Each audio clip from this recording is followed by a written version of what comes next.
Good morning students.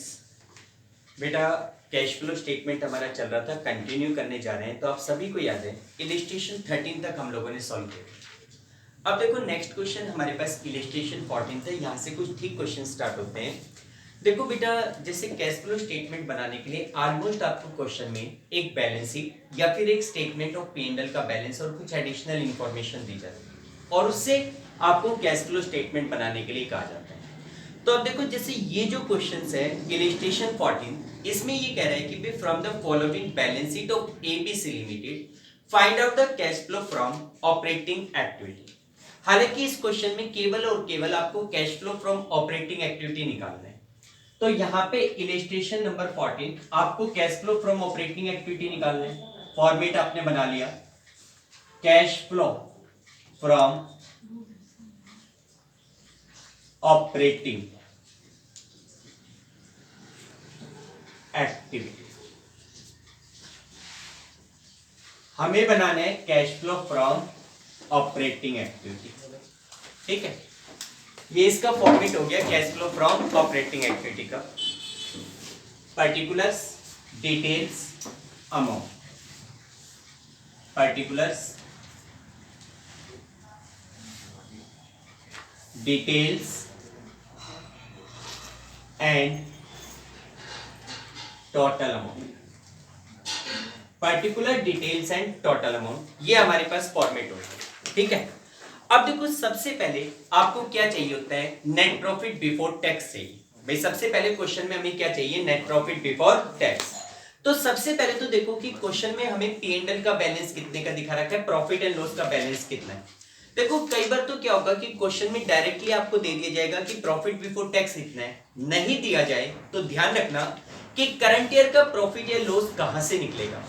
आपके पास अगर question में बैलेंस शीट दी गई है तो आपको पता है बैलेंस शीट में एक शेयर होल्डर फंड होता है और शेयर होल्डर फंड का एक सब हेडिंग होता है रिजर्व एंड सरप्लस।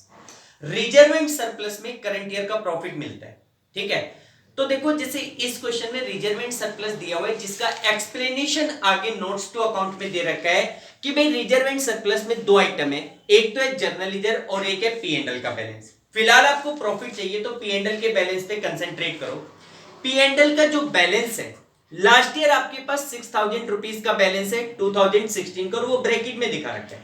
ब्रैकेट में होने का मतलब क्या होता है, नेगेटिव आइटम यानी कि लॉस। पिछले साल फर्म को 6,000 रुपए का लॉस था और करंट ईयर में P&L का बैलेंस दिखा रखा है 7,000। तो बात आती है कि करंट ईयर में फर्म का प्रॉफिट कितना था।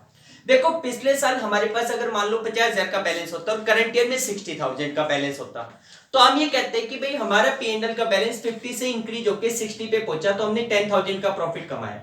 यानी कि करंट ईयर बैलेंस में से प्रीवियस ईयर बैलेंस को माइनस किया जाता है। अब यहाँ पे देखो प्रीवियस ईयर में 6,000 का लॉस था, हमने इस साल वो 6,000 का लॉस भी खत्म कर लिया और 7,000 का पॉजिटिव बैलेंस भी आ गया। तो ड्यूरिंग द ईयर हमें कितने का प्रॉफिट हुआ, एक तरीके से 13,000। भाई करंट ईयर में से प्रीवियस ईयर को माइनस करो, 7,000 माइनस में माइनस का 6,000। ठीक है ना, माइनस माइनस क्या हो जाएगा, प्लस। तो 7 + 6 यानी कि करंट ईयर का जो प्रॉफिट है फर्म का वो कितने का है, 13,000 रुपीज का प्रॉफिट है। ठीक है, करंट ईयर प्रॉफिट कितने का है, 13,000। तो देखो इस क्वेश्चन में सबसे पहले तो आप ये कहेंगे कि करंट ईयर जो प्रॉफिट है वो 13,000 का है। अब उसमें देखो उसमें भी तीन आइटम को आपको वापस रीएडजस्ट करना होता है, तीन चार आइटम को। कौन कौन से, पहला ट्रांसफर टू रिजर्व। चेक करो कि क्या इस साल आपने अपने प्रॉफिट का कुछ पोर्शन रिजर्व में ट्रांसफर किया। तो बिल्कुल देखो इस क्वेश्चन में जर्नल लीजर का बैलेंस दे रखा है, लास्ट ईयर 9,500 है, करंट ईयर जर्नल लीजर का बैलेंस है 15,000। जर्नल लीजर का बैलेंस 5,500 रुपीज इंक्रीज हुआ इस साल, किस वजह से, आपने इस साल अपने प्रॉफिट का कुछ अमाउंट जर्नल लीजर में ट्रांसफर किया होगा उस वजह से। तो यहां पे आप सबसे पहले लिखेंगे profit during the year, profit during the year. भाई साल के दौरान आपके पास कितने का प्रॉफिट है, यहां ब्रैकेट में दिखा दो, सॉरी सॉरी सॉरी बेटा, पहले आप वर्किंग नोट में ये लिखो calculation of profit before tax, calculation of profit before tax, और उसमें लिखो profit during the year, profit during the year. भाई इस साल हमारी फर्म का प्रॉफिट कितने का है 7000 माइनस में माइनस का 6 यानी कि 7000 प्लस 6000। इस साल हमारी फर्म का प्रॉफिट 13000 है। इसी में ऐड करोगे transfer to general reserve, transfer to general reserve. भाई जर्नल रिजर्व में आपने कितना पैसा ट्रांसफर किया है 5500 ऐड कर दो। उसके बाद कोई प्रोविजन फॉर टैक्स, इस क्वेश्चन में चेक करो कहीं पर भी कोई प्रोविजन फॉर टैक्स नहीं है, कोई प्रपोज डिविडेंड या कोई इंटरिम डिविडेंड। तो अगर हम चेक करें पूरे क्वेश्चन में बैलेंस शीट में कहीं पर भी ना तो कोई प्रोविजन फॉर टैक्स है, ना कोई प्रपोज डिविडेंड है, ना कोई इंटरिम डिविडेंड है, और कोई आइटम नहीं है। तो ये जो 18,500 रुपीस आपके पास आया है it will be called profit before tax. यही आपके लिए प्रॉफिट बिफोर टैक्स हो गया 18,500। यहां पे लिखा जाएगा profit before tax. Profit before tax हो गया 18,500। अब एडजस्टमेंट फॉर, इसके बाद हम लिखेंगे एडजस्टमेंट फॉर। किसकी adjustment? Non cash and non operating items, non cash and non operating items. ऐसे आइटम्स की एडजस्टमेंट जो कि या तो नॉन कैश है या नॉन ऑपरेटिंग। चेक करो कौन कौन से आइटम्स है। तो देखो बेटा अब इसके लिए आप बैलेंस शीट के एक एक आइटम को चेक करते जाओ कि क्या वो आइटम नॉन कैश और नॉन ऑपरेटिंग है और वो ऑपरेटिंग इस वाली एक्टिविटी में आएगा या नहीं आएगा। जैसे सबसे पहले बैलेंस शीट में पहला हेडिंग दे रखा था शेयर कैपिटल, लास्ट ईयर 30 थी, इस ईयर में 35 इंक्रीज हो रही है। लेकिन शेयर कैपिटल का ट्रीटमेंट कौन सी एक्टिविटी में दिखाया जाता है? फाइनेंसिंग। ऑपरेटिंग में उसका कोई रोल नहीं, छोड़ दो। रिजर्व एंड सरप्लस में दोनों आइटम थे, दोनों आइटम को आप एडजस्ट कर चुके। नॉन करंट लायबिलिटी में लॉन्ग टर्म बोरोइंग्स है जिसका एक्सप्लेनेशन दे रखा है कि भाई लॉन्ग टर्म बोरोइंग के रूप में आपके पास 10% डिबेंचर है। कितने के? देखो डिबेंचर का बैलेंस दिखा रखा है 21 और 25, यानी कि इस साल आपका डिबेंचर इंक्रीज हुआ है। इंक्रीज किस वजह से हुआ होगा? आपने during the year debenture issue किए होंगे, उस वजह से। इशू ऑफ डिबेंचर कौन सी एक्टिविटी में जाता है? फाइनेंसिंग में जाता है, ठीक है। लेकिन बात आती है कि भाई जब डिबेंचर दिए गए और उनके साथ रेट ऑफ इंटरेस्ट दिया गया तो इसका मतलब ये क्लियर है कंपनी ने उन डिबेंचर पे ड्यूरिंग द ईयर इंटरेस्ट पे किया होगा। कितना? देखो या तो आपको एडिशनल इंफॉर्मेशन में अगर क्वेश्चन में दे रखा है interest paid during the year इतना, तब तो आपकी हेडेक ही खत्म, तब तो आप उसी इंटरेस्ट को लेके चलोगे। लेकिन अगर कहीं पर भी एडिशनल इंटरेस्ट इंफॉर्मेशन में इंटरेस्ट का कुछ नहीं कह रखा तो आप लोग जैसे प्लस वन में इंप्लाइड इंटरेस्ट निकालते थे उसी तरीके से यहां पे इंप्लाइड इंटरेस्ट निकालो। अब बात आती है डिबेंचर पे आप 10% इंटरेस्ट देते हो, कितने पे? 21 पे या 25 पे? तो देखो जो डिबेंचर का बैलेंस है, जैसे प्रीवियस ईयर बैलेंस है 21 और ड्यूरिंग द ईयर 25। अब बात आती है कि हम डिबेंचर पे इंटरेस्ट 21 पे दें या 25 पे दें, दोनों पे सही आएगा। अगर आपने 25 पे दे दिया तो यहां पे ऐड और फाइनेंसिंग में उतना ही इंटरेस्ट लेस, 21 पे दे दिया तो भी ऐड और फाइनेंसिंग में उतना ही इंटरेस्ट लेस। लेकिन सबसे बढ़िया तरीका है या तो क्वेश्चन में ये बताया जाए कि एडिशनल डिबेंचर कब इशू किए गए थे, बता दिया जाए तो वेल एंड गुड, नहीं तो आप ये मान लो साल के अंत में डिबेंचर इशू किए गए इसलिए हम केवल ओपनिंग बैलेंस पे इंटरेस्ट देंगे। अब जैसे लेकिन इस क्वेश्चन में एडिशनल इंफॉर्मेशन में बताया गया था कि भाई debenture were issued on 31 of March 2017 जो करंट ईयर की एंडिंग है। इसका मतलब जो एडिशनल 4000 रुपए के डिबेंचर है वो साल के अंत में इशू किए गए थे, उन पे कोई इंटरेस्ट नहीं बनेगा। इंटरेस्ट किस पे बनेगा? 21,000 पे। तो हमने 21,000 की डिबेंचर पे 10% इंटरेस्ट पे किया होगा, यहां पे लिखेंगे इंटरेस्ट ऑन डिबेंचर्स। कितना? 2100 रुपीस का इंटरेस्ट ऑन डिबेंचर बनता है। फिर उसके बाद लॉन्ग टर्म बोरोइंग्स हो गई। अब आ जाओ करंट लायबिलिटी पे। करंट लायबिलिटी में ट्रेड पेबल है जो कि एडजस्टमेंट 4 के बाद आएगा जब हम लोग वर्किंग कैपिटल का ट्रीटमेंट करेंगे, फिलहाल छोड़ दो। एसेट साइड में नॉन करंट एसेट जिसमें फिक्स एसेट्स दे रखी है, फिक्स एसेट्स का भी पहला पार्ट दे रखा है टेंजिबल। टेंजिबल एसेट्स का एक्सप्लेनेशन है कि भाई टेंजिबल एसेट्स में मशीन है और उसके ऊपर प्रोविजन फॉर डेप्रिसिएशन का बैलेंस है।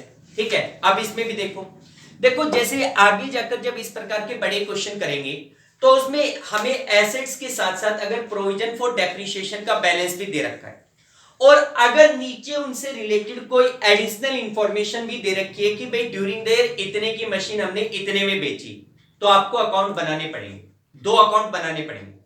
लेकिन अगर जैसे इस क्वेश्चन में मशीन का बैलेंस है, प्रोविजन फॉर डेप्रिसिएशन का बैलेंस है, कोई एडिशनल इंफॉर्मेशन मशीन से रिलेटेड या डेप्रिसिएशन से रिलेटेड गिवन नहीं है, तो उसमें क्या रूल होगा कि देखो मशीन के बैलेंस में जो चेंज आ रहा है उसको तो मानना परचेज और सेल ऑफ मशीन। भाई अगर मशीन का बैलेंस इंक्रीज हो रहा है तो उसे परचेज ऑफ मशीन मान लेना, डिक्रीज हो रहा है तो सेल ऑफ मशीन मान लेना।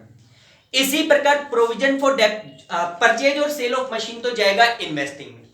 इसी प्रकार प्रोविजन फॉर डेप्रिसिएशन, जैसे लास्ट ईयर था 9000, करंट ईयर में हो गया 13000। ध्यान करो प्लस वन में आप लोगों ने डेप्रिसिएशन का चैप्टर पढ़ा था, उसमें हम लोग कई बार एसेट्स पे डायरेक्टली डेप्रिसिएशन ना लगाकर उसके लिए एक सेपरेट अकाउंट बनाते थे जिसका नाम होता था प्रोविजन फॉर डेप्रिसिएशन। हर साल का जो भी डेप्रिसिएशन लगाना होता था वो आप प्रोविजन फॉर डेप्रिसिएशन में ट्रांसफर करते थे, एंट्री करते थे depreciation account debit to provision for depreciation. तो इस साल जैसे मशीन के ऊपर 9000 से 13000 का बैलेंस हो गया, इसका मतलब ये हुआ कि ड्यूरिंग द ईयर आपने कितने का डेप्रिसिएशन लगाया, 4 का, और वो उसको आप इस एडजस्टमेंट 4 में वापस ऐड कर दो डेप्रिसिएशन। यहां पे आपका डेप्रिसिएशन का बैलेंस कितने का हो गया, 4000। ठीक है भाई, मशीन का कुछ करना नहीं है। फिर उसके बाद दूसरा आइटम, अगला आइटम है फिक्स एसेट्स में इंटेंजिबल एसेट्स। इंटेंजिबल एसेट्स को भी इसने एक्सप्लेन कर रखा है। इंटेंजिबल एसेट्स में हमारे पास है गुडविल, जिसके 2 बैलेंस दे रखे। पिछले साल गुडविल थी 10000, करंट ईयर में गुडविल है 8000। मैंने आपको बताया था कि अगर कोई इंटेंजिबल एसेट्स कम होती है तो हम ये मानते हैं कि हमने इंटेंजिबल एसेट्स को राइट ऑफ किया। अगर वो इंक्रीज होती है तो उसे माना जाता है परचेज। अगर हम इंटेंजिबल एसेट्स के बैलेंस को बढ़ा रहे हैं तो इसका मतलब परचेज किया जा रहा है, जिसको इन्वेस्टिंग एक्टिविटी में दिखाएंगे। अगर कोई भी इंटेंजिबल एसेट्स जैसे गुडविल, पेटेंट, कॉपीराइट रिड्यूस हो रहे हैं तो इसका मतलब हमने उनको राइट ऑफ किया है, और राइट ऑफ को ऑपरेटिंग एक्टिविटी में ऐड किया जाएगा यहां पे। तो यहां पे हमारा गुडविल का बैलेंस 2000 रुपए कम हुआ है, तो ये माना जाएगा कि हमने ड्यूरिंग द ईयर 2000 की गुडविल राइट ऑफ की गई है। तो यहां पे लिखेंगे गुडविल रिटर्न ऑफ। कितने की गुडविल राइट ऑफ की गई है, 2000 की। ठीक है। फिर उसके बाद इंटेंजिबल एसेट्स के बाद नॉन करंट इन्वेस्टमेंट, जिनका एक्सप्लेनेशन दे रखा है। बस उसमें एक पॉइंट दे रखी इन्वेस्टमेंट के रिगार्डिंग कि भाई rate of interest on investment is 10% per annum. Investment पे 10% इंटरेस्ट है। हालांकि आप देखो जैसे इन्वेस्टमेंट का बैलेंस लास्ट ईयर था 3000, करंट ईयर में इन्वेस्टमेंट हो गया 8000, तो हमारा इन्वेस्टमेंट 5000 रुपीज बढ़ा है। इन्वेस्टमेंट अगर इंक्रीज होता है तो उसको परचेज ऑफ इन्वेस्टमेंट माना जाता है, और कौन सी एक्टिविटी में दिखाया जाएगा, इन्वेस्टिंग एक्टिविटी में। ठीक है। लेकिन यहां पे जो 10% दिया गया है इसका मतलब क्या है भाई, इसका मतलब है कि आपने जो पैसा इन्वेस्ट किया है उसके ऊपर एट द रेट ऑफ 10% आपको इंटरेस्ट मिलेगा। लेकिन कितने पर, 3 पे या 8 पे, तो वही बात है 5000 के इन्वेस्टमेंट आपने कब खरीदे, या तो क्वेश्चन में मेंशन करें, नहीं मेंशन करे तो आप उसको ये मानो at the end of year purchase किए होंगे। इस वजह से आप केवल ओपनिंग बैलेंस ऑफ इन्वेस्टमेंट पे इंटरेस्ट दोगे, यानी कि कितने पे दोगे, 3000। अब इस क्वेश्चन में खैर बता दिया गया था, जैसे आप एडिशनल इंफॉर्मेशन को देखोगे उसमें ये कहा गया है कि भाई इन्वेस्टमेंट वर मेड ऑन 31 मार्च 2017। आपने जो इन्वेस्टमेंट खरीदे हैं वो at the end of year खरीदे, तो उसके ऊपर आप क्लोजिंग बैलेंस पे इंटरेस्ट नहीं दोगे, केवल कौन से बैलेंस पे, ओपनिंग पे। 3000 पे इंटरेस्ट आपको मिला होगा जो कि नॉन ऑपरेटिंग इनकम है, आपने अपने प्रॉफिट में ऐड कर रखा था, तो उसे क्या करोगे, लेस। इंटरेस्ट ऑन इन्वेस्टमेंट को लेस करो, इंटरेस्ट ऑन इन्वेस्टमेंट 10% ऑफ 3300 हो गया, प्रॉफिट में से इसको लेस करो। ठीक है। उसके बाद अगला आइटम, भाई नॉन करंट एसेट्स के सारे आइटम हो गए बैलेंस शीट में। फिर आ जाओ करंट एसेट्स पे। करंट एसेट्स में इन्वेंट्री है, बाद में देखेंगे। Cash and bank, cash equivalent को देखना भी नहीं है, क्योंकि ये बताया था कि कैश फ्लो स्टेटमेंट में तीनों एक्टिविटी को दिखाने के बाद कैश एंड कैश इक्विवेलेंट का ट्रीटमेंट किया जाता है। ठीक है। तो फिलहाल एडजस्टमेंट फॉर्म में और कुछ नहीं बचा, सारे आइटम आपने चेक कर लिए, बैलेंस शीट के भी, नोट्स टू अकाउंट के भी, और एडिशनल इंफॉर्मेशन में 2 इंफॉर्मेशन थी उनको भी अंडर कंसीडरेशन ले लिया। तो एडजस्टमेंट फॉर्म में केवल ये 4 आइटम थे, चारों आइटम का टोटल करो कितना आ रहा है, 61, 81, 81 में से 300 चला गया 7800, 18,500 में से 7800 चला गया, कितना बचेगा आपके पास, 7,800 ऐड करेंगे, कितना बचेगा 26,300। इसको बोलते हैं operating profit after change in working capital. Operating profit after change in working capital. भाई वर्किंग कैपिटल में चेंज होने के बाद वाला प्रॉफिट, ठीक है। अब इसके बाद 2 कॉलम और बनाइए, एक कॉलम ऐड के लिए और दूसरा कॉलम लेस। अब आप आ जाइए करंट एसेट्स और करंट लायबिलिटी की सिचुएशन पे, ठीक है।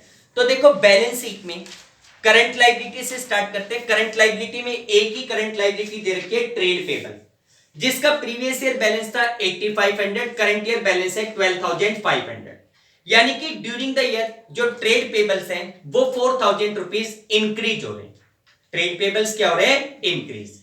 करंट लायबिलिटी जब इंक्रीज होती है तो उसे क्या करेंगे, ऐड। तो यहां पे लिखेंगे increase in trade payables. Trade payables कितना इंक्रीज हो रहा है, 4,000 रुपीज इंक्रीज हो रहा है, ठीक है। फिर उसके बाद करंट एसेट्स। करंट एसेट्स का प्रीवियस ईयर बैलेंस कितने का था, 6,000, करंट ईयर बैलेंस कितने का है, 24,500, यानी कि during the year current inventory, current assets में इन्वेंट्री आपकी इंक्रीज हो रही है, ठीक है। इन्वेंट्री अगर इंक्रीज होती है तो उसे क्या करेंगे, लेस। Increase in inventory 18,500। फिर उसके बाद cash and cash equivalent. Cash and cash equivalent को लेना नहीं, ठीक। यहां की करंट एसेट्स करंट लायबिलिटी हो गई। एडिशनल इंफॉर्मेशन में या नोट्स टू अकाउंट में और कोई करंट एसेट्स करंट लायबिलिटी है नहीं, ठीक है। तो इन दोनों का एडजस्ट करो, 4,000 ऐड हो जाएगा, कितना हो गया 30,300, 18,500 को लेस कर दो, कितना बचा 11,800। ये जो 11,800 रुपीज आपके पास बच रहा है इसको कहते हैं operating profit after change in working capital, जिसमें से लास्ट में लेस टैक्स पेड किया जाता है। लेकिन क्या इस क्वेश्चन में टैक्स पेड है, नहीं है। इस क्वेश्चन में कोई टैक्स पेड नहीं है। अगर कोई टैक्स पेड नहीं है तो इसी अमाउंट को क्या कहा जाएगा, cash inflow from operating activity. तो इसको हम लिख देंगे net cash inflow from operating activity. ये कहलाएगा net cash inflow from operating activity. ये ऑपरेटिंग एक्टिविटी से होने वाला क्या कहलाएगा, नेट कैश इन। क्लियर बेटा, आगे समझ में। नेक्स्ट देखिए, देखो बेटा नेक्स्ट अगर हम इलिस्ट्रेशन नंबर 15 की बात करें तो देखो बेटा सेम क्वेश्चन है इलिस्ट्रेशन नंबर 15 इसी प्रकार का, बल्कि इससे भी सिंपल है, सीधा सीधा आइटम दिया हुआ है। बस एक छोटे से आइटम के रिगार्डिंग बता देता हूं, प्रोविजन फॉर टैक्स के बारे में। आपके पास करंट लायबिलिटी में शॉर्ट टर्म प्रोविजन दे रखा है जिसका एक्सप्लेनेशन दिया हुआ है प्रोविजन फॉर टैक्स, और उसमें 2 बैलेंस दे रखे हैं। प्रीवियस ईयर बैलेंस है 32, करंट ईयर बैलेंस है 40।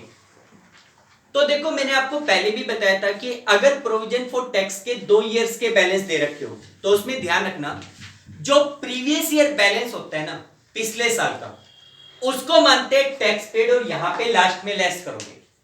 और करंट ईयर का जो प्रोविजन का बैलेंस होता है करंट ईयर का, उसको माना जाता है provision made during the year, जिसको ऊपर यहां पे ऐड करोगे, ठीक है। तो 40,000 रुपीज तो यहां ऐड हो जाएगा और जो 32,000 है वो नीचे यहां पे लेस होगा। दूसरी बात, इस क्वेश्चन में पी एंड एल का डायरेक्ट बैलेंस नहीं दे रखा और ना पी एंड एल के नाम से कोई आइटम दे रखा, तो उस सिचुएशन में रिजर्व एंड सरप्लस को बैलेंस शीट में आपको दे रखा है। रिजर्व एंड सरप्लस का जो डिफरेंस है वो difference he during the year profit या लॉस माना जाएगा। जैसे रिजर्व एंड सरप्लस का प्रीवियस ईयर बैलेंस है 30, करंट ईयर बैलेंस है 60, तो आप ये कहोगे कि profit during the year 60 minus 30 यानी कि 30,000 का। ठीक है बेटा, तो ये क्वेश्चन आप लोग खुद करके देखिएगा, अगर डिफिकल्टीज लगे तो मुझे बताना। इसके बाद नेक्स्ट क्वेश्चन देखिए, इलस्ट्रेशन नंबर 16। इस क्वेश्चन में कह रहे हैं the statement of profit and loss of an enterprises for the year ended 31st of March 2018 stood as follow। एक फर्म का statement of P and L आपके सामने दे रखा है और नीचे कुछ एडिशनल इंफॉर्मेशन भी दे रखी है, और आपसे लास्ट में कह रहे हैं calculate the amount of cash generated from operating activity. इस क्वेश्चन में भी आपसे cash flow from operating activity पूछ रहा है। इलस्ट्रेशन 16 बेटा, फॉर्मेट तो सेम बनेगा इसी प्रकार का।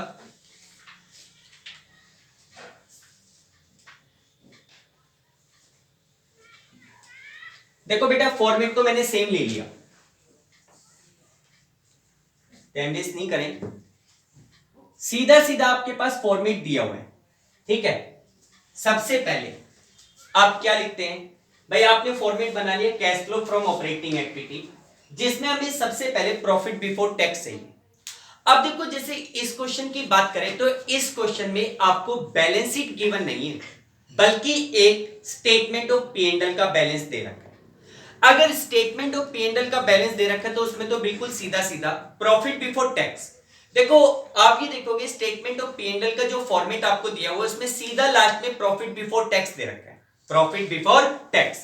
तो जब हमें क्वेश्चन में प्रॉफिट बिफोर टैक्स चाहिए तो सब दे रखा है और वो ही हमें चाहिए, तो सीधा लिख दो प्रॉफिट बिफोर टैक्स क्वेश्चन में कितना दिया हुआ है 88,000। ठीक है, अब उसके बाद हम लोग लिखेंगे adjustment for non cash and non operating items. ऐसे आइटम जो या तो नॉन कैश है या जो नॉन ऑपरेटिंग है, उनकी एडजस्टमेंट चेक करो कौन कौन से आइटम है।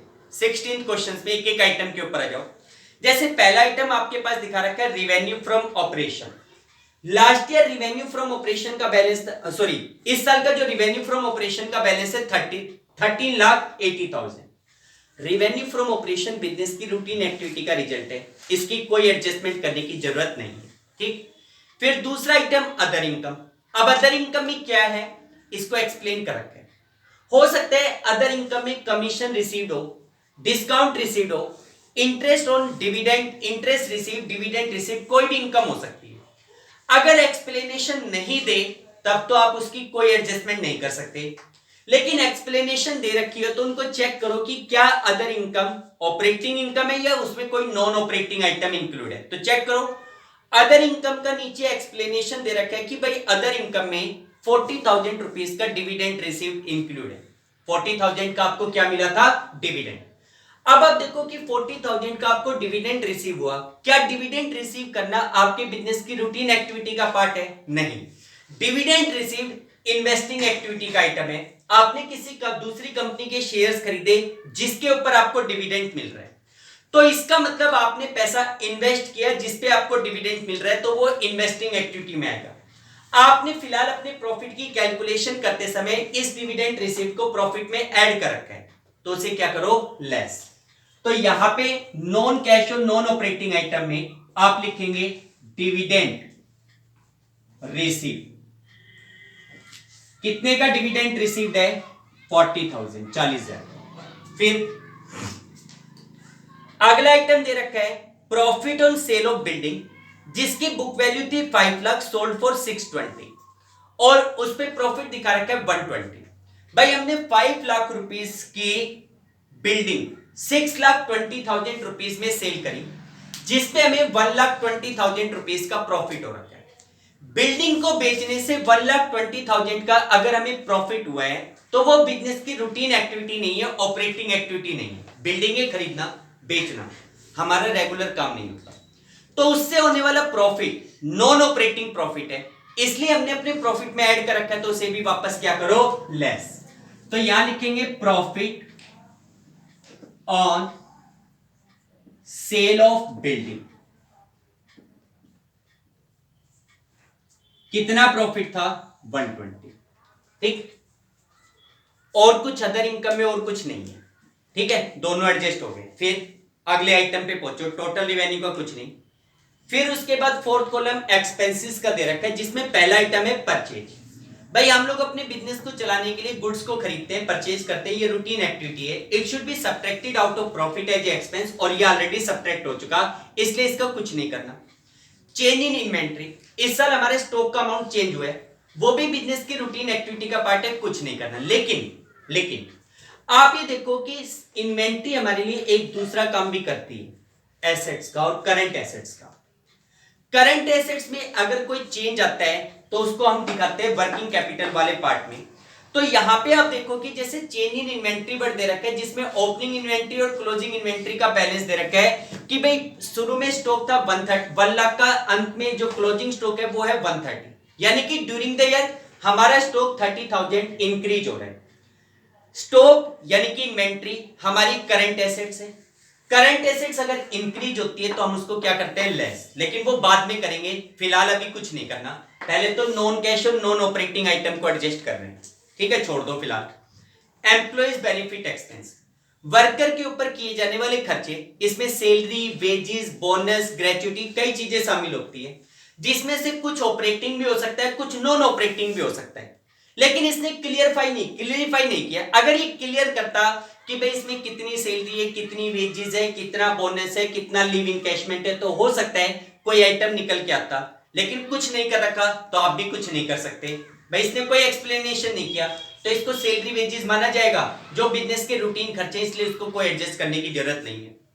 फिर डेप्रिसिएशन एंड अमोर्टाइजेशन एक्सपेंस, देखो आप लोग अपनी फिक्स एसेट्स पे डेप्रिसिएशन लगाते हो या किसी भी इंटेंजिबल एसेट्स को राइट ऑफ करते हो, वो नॉन कैश आइटम होते हैं। आपने उनको अपने प्रॉफिट की कैलकुलेशन करते समय लेस किया है, जबकि नॉन कैश होने की वजह से वो लेस नहीं होने चाहिए, उन्हें प्रॉफिट में वापस ऐड करो। लेकिन अब देखो इस क्वेश्चन में एक्सप्लेनेशन कर रखा है, अगर ये नहीं भी करता तो डेप्रिसिएशन एंड अमोर्टाइजेशन पूरे का पूरा नॉन कैश होता है, आप उसी नाम से लिख देते। लेकिन खैर इसने एक्सप्लेन कर रखा है कि भाई डेप्रिसिएशन एंड अमोर्टाइजेशन एक्सपेंस के रूप में एक तो डेप्रिसिएशन है 55 का और एक गुडविल रिटर्न ऑफ है 20, दोनों के दोनों नॉन कैश आइटम है, इसलिए वापस प्रॉफिट में ऐड करो। एक तो डेप्रिसिएशन, बेटे ये दोनों तो लेस कर देते, डेप्रिसिएशन 55 ऐड करो। इसी प्रकार गुडविल रिटर्न ऑफ 20,000, इसको भी प्रॉफिट में रीएड कर दो, ठीक। डेप्रिसिएशन एंड अमोर्टाइजेशन एक्सपेंस हो गया एडजस्ट। फिर अदर एक्सपेंस, अब अदर एक्सपेंस में भी इसने एक्सप्लेनेशन दिया है, अगर नहीं देता तो आपको पता ही नहीं चलता कि वो कैरीज है, इंश्योरेंस है, क्या है, कुछ नहीं पता चलता। लेकिन इसने क्लियर किया है इसमें, भाई अदर एक्सपेंस में एक तो है ऑफिस एक्सपेंस 310 के, जो बिजनेस के रूटीन खर्चे, ऑफिस से रिलेटेड कोई भी खर्चे बिजनेस के लिए जरूरी होते हैं, कोई एडजस्टमेंट नहीं करेंगे। Selling and distribution expense like advertisement, delivery charges, ये भी रूटीन एक्सपेंस है, इनका भी कोई एडजस्टमेंट नहीं। फिर दिया हुआ है share issue expense, return of, भाई हमने कोई शेयर इशू किए जिसके ऊपर हमने खर्चे किए, जैसे आप लोगों को बताया था शेयर इशू वाले चैप्टर में, हम लोग शेयर इशू करते हैं, उसके एक्सपेंस होते हैं, लाइक प्रोस्पेक्टस के खर्चे, एप्लीकेशन फॉर्म के खर्चे, कुछ भी खर्चे हो सकते हैं। तो शेयर इशू एक्सपेंस को इस साल हमने 12,000 रुपीज राइट ऑफ किया, this is a non operating and non cash item, इसलिए हम इस अमाउंट को वापस अपने प्रॉफिट में ऐड करेंगे। तो यहां पे लिखेंगे shares issue expense return of.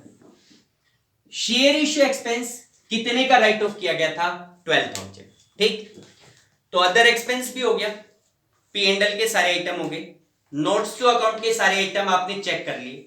अब बात करो एडिशनल इंफॉर्मेशन में, देखो एडिशनल इंफॉर्मेशन में भी कुछ आइटम दिए हुए हैं, जैसे इसने दिया है manufacturing wages outstanding, salary outstanding और सैलरी प्रीपेड, ये वो आइटम है जो तीनों के तीनों करंट एसेट्स और करंट लायबिलिटी से बिलोंग कर रहे हैं।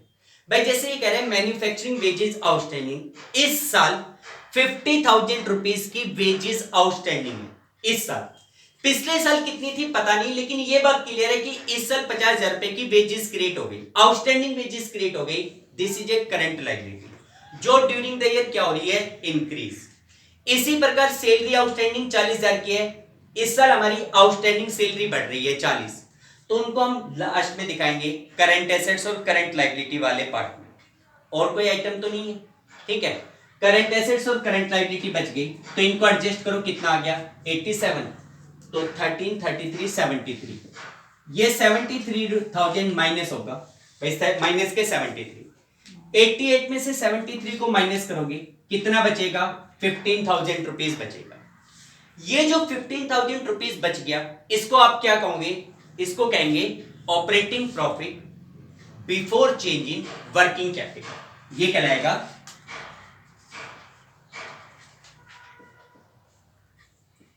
Operating profit before change in working capital.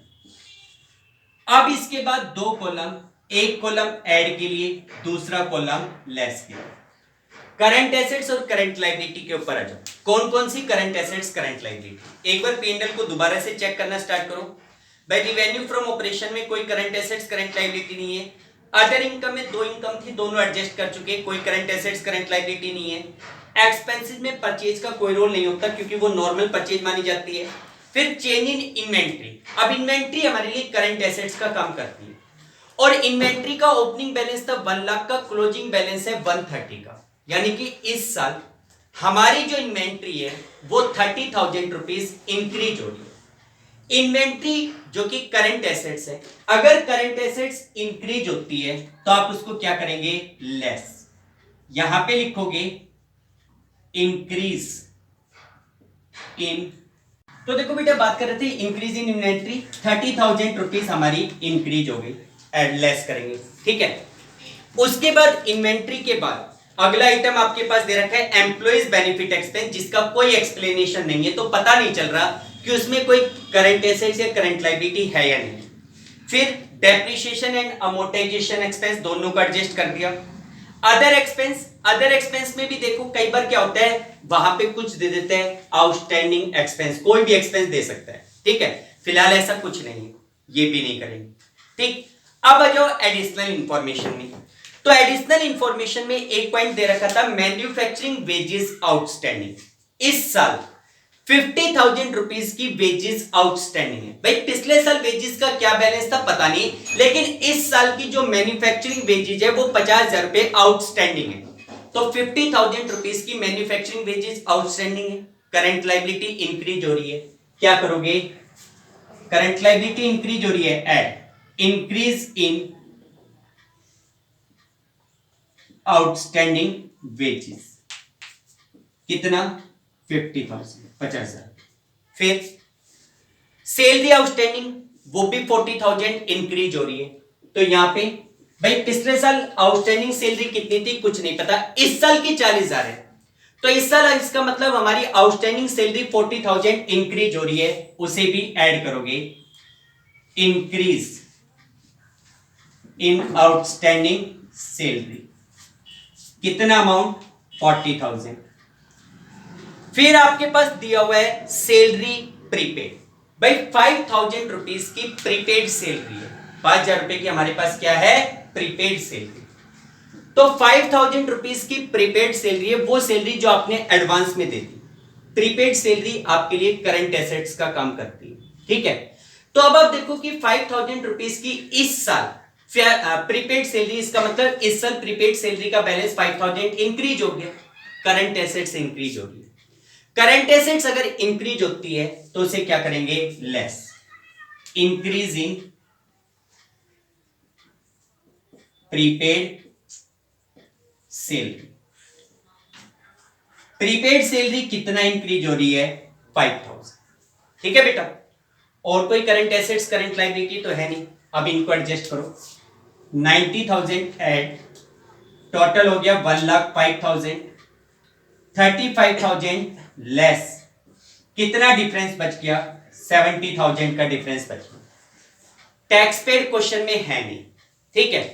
तो इस 70,000 रुपीज को ही क्या माना जाएगा, net cash inflow from operating activity, यहां लिख देना लास्ट में, net cash inflow from operating activity. Clear है बेटा, ठीक है। तो ये है आपके पास P&L की सहायता से, स्टेटमेंट ऑफ P&L से cash flow from operating activity निकाल। ठीक है बेटा, आज यहां तक करो, बाकी के क्वेश्चन कल कंटिन्यू करते हैं।